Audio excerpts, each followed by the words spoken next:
Hello, Calc. We're watching this on not the 4th any longer, it's like the 6th. It is possible you're watching this on the 6th or later because of Math League tomorrow. So I'm not sure what I've told you to do, but Math League is all things integratable. So you're looking at different integrals, regular integrals. You're looking at finding the area under between two curves. You're looking at, that's an application of integrals. You're looking at finding amounts from rates. That's an integral. And I can't remember, I think there's another regular integration problem. So it's all things integration. So that's Friday. So I'm not sure if I required you to watch this film or not. There won't be much time to do other work, so it's possible you'll be watching this over the break. We're going to look at another way to take volumes, find the volumes of solids of revolution. And this is going to be used either with discs and washers. We've already done discs and washers. We're going to look at another type, and it's called volumes of solids of revolutions with shells. The interesting word, shells, and let me tell you what a shell is. So imagine a cylinder, so like it's like a cup. So I don't mean to draw something that's solid, but it is, oops.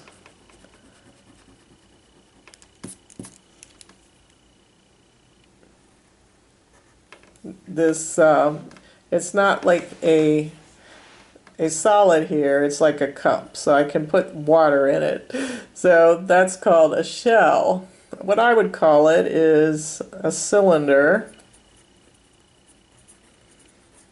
And I'm just talking about this cylinder, not what's in, not as if it was a solid. So just the shell of a cylinder.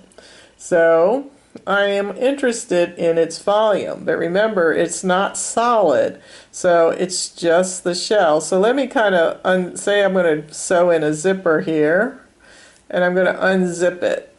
And when I unzip that shell and lay it out, do you see it becomes a rectangle?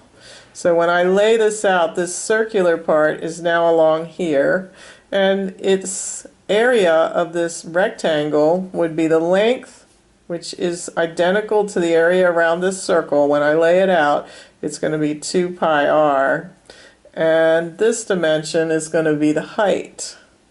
So this rectangle is 2 pi r h, but it has a thickness, so it's very thin, but it does have a thickness. So we're going to add the thickness, and I'll just call it times t for thickness.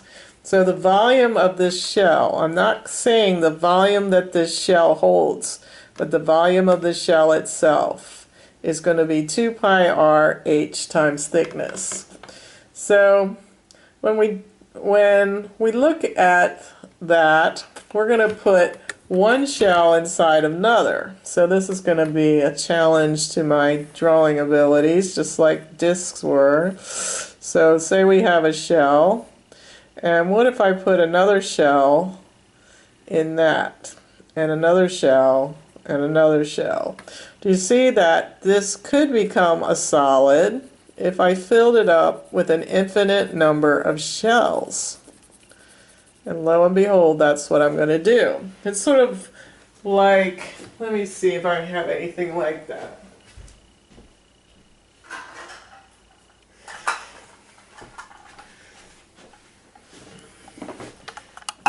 If you can ignore the fact that these have handles, let me get rid of the handles. So I'm going to hide the handles. You can see that these measuring cups are going to, if I had an infinite number more and put one inside the other, I could fill up a whole volume that looked like this. So I could fill them up with one shell inside of the other. So that's going to be my strategy this time to find the area or the volume of a solid of revolution. So let me just get to it. Let's say that I'm looking at this problem where I have the area bounded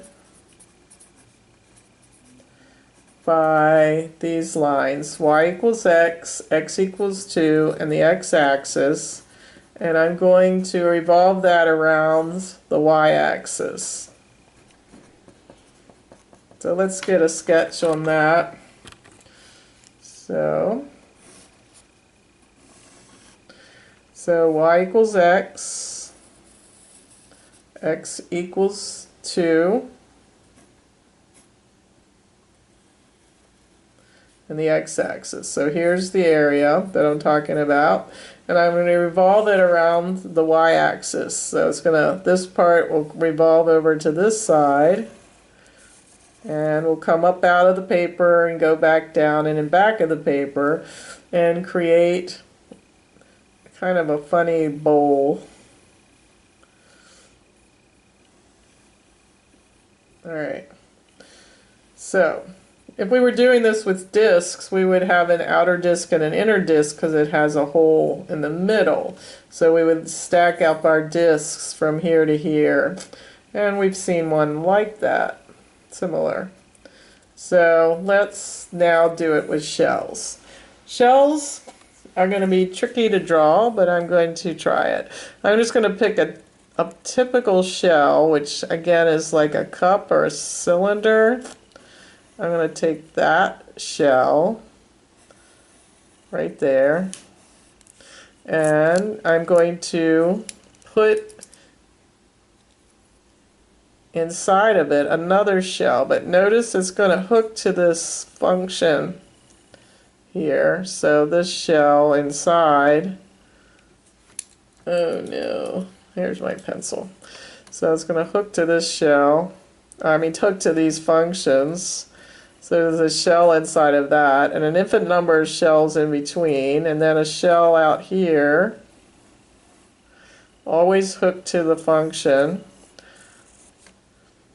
And I was trying to, if I could draw this solid of revolution better, I think you could see that these shells could fill it up.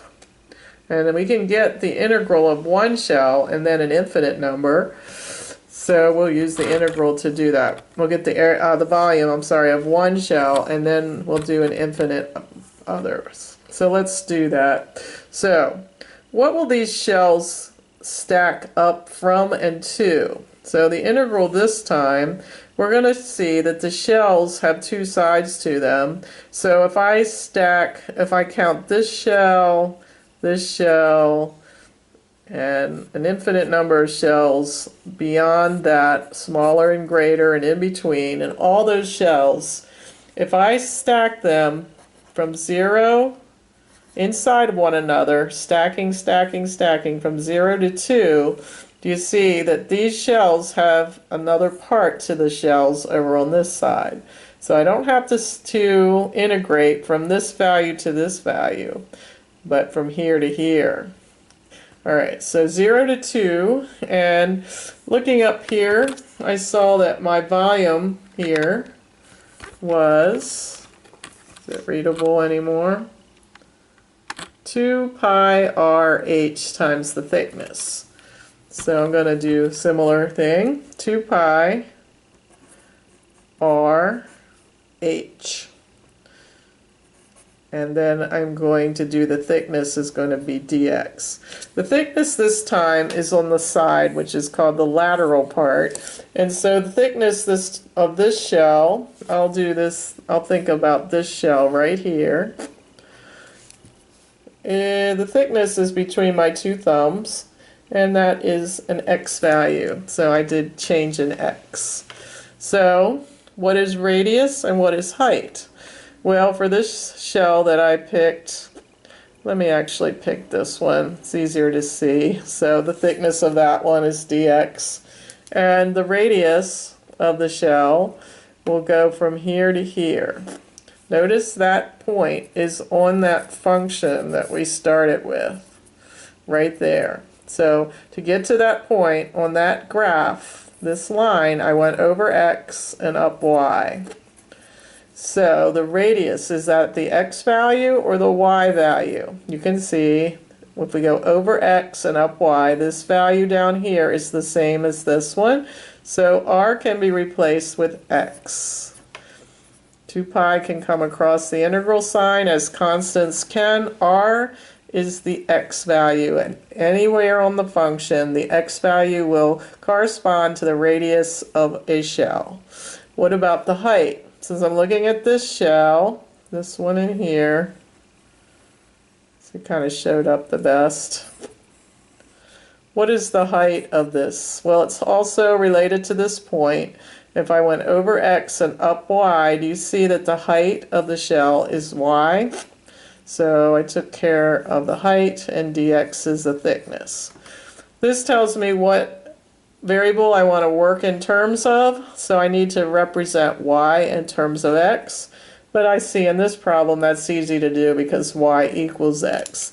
So I can replace y with x. It's not always that easy, but it won't be too bad for you no matter what. Whatever the function is equal in x, you will substitute for y, and we get x squared dx.